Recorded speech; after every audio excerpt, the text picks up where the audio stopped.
Courtney and Will in this last episode. So we see Courtney and she's riding around in a car with Mark, and she's still in complete disbelief that Will decided to leave her. She thought that he was just going to be like a super simp and just accept and put up with whatever. And she's shocked that he doesn't want to be with a woman who hangs out with sugar daddies on the daily in a whole different state. And she said that she just wishes that she could move out of the halfway house that she's in because there's a whole bunch of rules. I mean, she is fortunate she's able to have a phone at least. I know like some halfway houses won't even let you do that, but she seems to be able to have a phone. She's able to sneak away with her sugar daddies and do her laundry and whatever else she needs to do. So she has more freedom than others, but she wants to have complete freedom. And Mark, as soon as he heard that she needs a new place to stay, oh my god, he had a huge smile on his face. He was like, oh, this is my in to try to hit her up to move in with me, because he's probably like, hell, I can save myself some coins and just give her my extra bedroom and, you know, just bang her in exchange for rent. And he thinks like, hey, that can save me some money in the long run. But Courtney is not interested in moving in with him whatsoever. She kind of just rolled her eyes when he suggested her moving in with him. And she's like, look, I don't want to move in with someone where they're expecting things. It always seems like that's how it ends up turning out. And he's like, oh no, I'm not going to be expecting anything, but I doubt it. I mean, he doesn't even live with her now, and he can't even go 5 minutes without putting his hands on her. So I can't even imagine how he is when the cameras aren't around. And if she was to move in with him, he would be expecting it probably 24/7, and she probably knows it. So it's easier to just not live with him. And plus, if she moved in with him, he would probably like want to be like, hey, you know, you have me, you don't need anybody else, and cut her off from her other sugar daddies. But Courtney wants options when it comes to her sugar daddies, so she doesn't want that. And she said that she wants to get dropped back off so she can go meet up with one of her friends and go try to sell her wedding ring for extra money. So Mark went and dropped her off, and he's like, are you going to be able to pay the bills working at this car shop right now? And she's like, well, right now I don't have any money, and even then it's gonna be tight. And she said that she's gonna need help. I guess she has to pay like $600 a month in rent.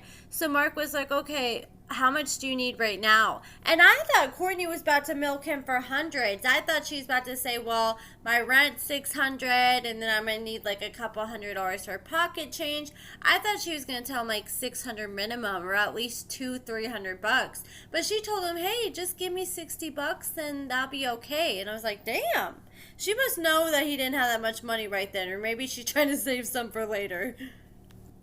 Courtney gets dropped off and picked up by her friend, and meanwhile, Will goes to see a lawyer to inquire about the divorce process. So he goes to see this attorney, and the attorney's asking him questions, and Will is really concerned that he may have to pay alimony. And, you know, I just don't understand. Like, it's already dumb enough that you married this woman like literally fresh out of prison before getting to know her on the outside.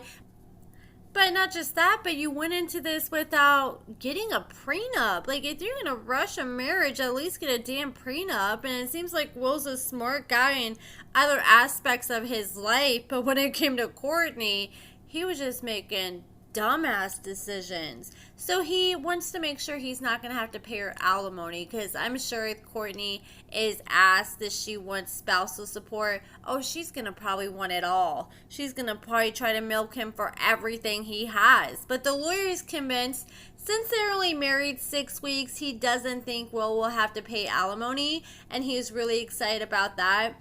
And then Will asked how much it's going to cost. So I guess it's going to cost like $5,000 just for the retainer. And Will was like, well, is there any way I can just do it myself?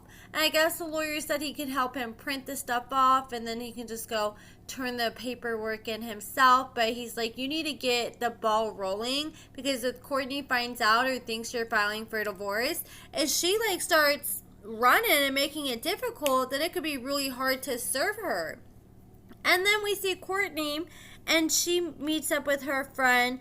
I can't remember her name, but all I remember is she's like, I'm toothless and I'm ruthless and I can get your bitch or your man. And I guess Courtney wants to try to sell her an engagement ring. Maybe that's why she didn't try to get too much money out of Mark, because maybe she thought she was about to be loaded from selling her engagement ring. So she goes to this pawn shop, and what gets me is she brings her a coat that she got married in and her engagement ring. And I'm pretty sure Will told her on the phone that the engagement ring was like $10,000. Yet she wants to go to this pawn shop and she thinks she's going to get $20,000 out of it. For all the thieving that Courtney claims she did in the past, I'm shocked she doesn't know that pawn shops are going to pay out less than a third of what the item is actually worth. So the lady checks out the ring, and she reveals that the ring is not worth a damn. She said it's costume jewelry, and if anything, she could get like $6 out of it.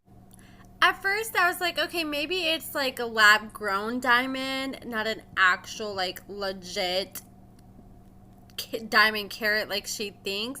But no, it wasn't even a lab-grown. It's costume jewelry, and it was probably Cuban zirconian or whatever the hell. You guys know what I'm trying to say.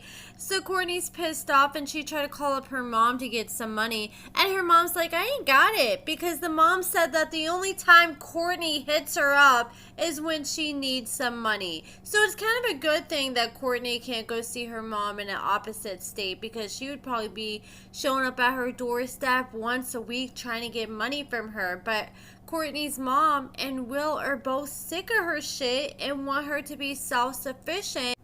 You can't be treating your mom like she's one of your tricks and just hitting her up every single time you need money. No, that's not going to work, especially when you're only hitting her up when you need money. You got to call and check in on your mom every now and then, especially after seeing how heartbroken the mom was over everything that Courtney has put her through in the past.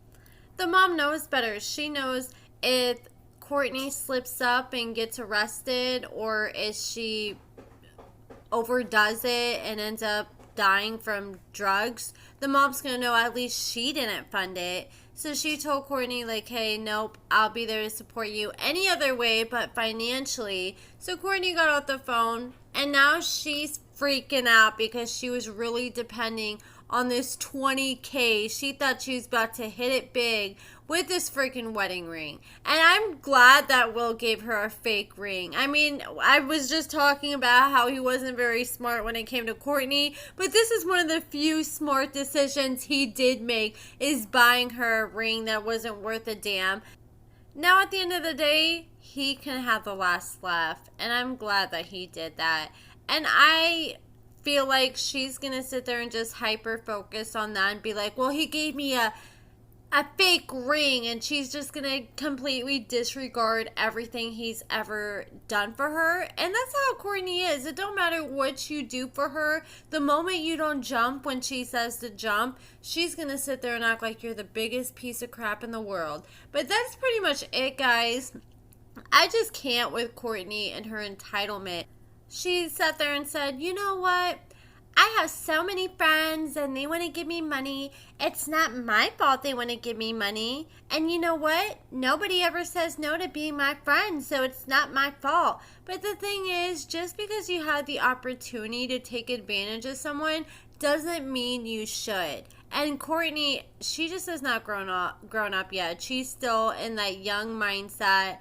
And she is still stuck in that prison mindset, too, as she sees people as a way ahead. But that's pretty much it, guys. Let me know what you guys think about everything in the comments below. I wonder if Courtney's new man is sitting here and splurging on her like she was trying to get Mark to do. But let me know what you guys think in the comments below. Give this video a thumbs up, subscribe, and thank you so much for watching.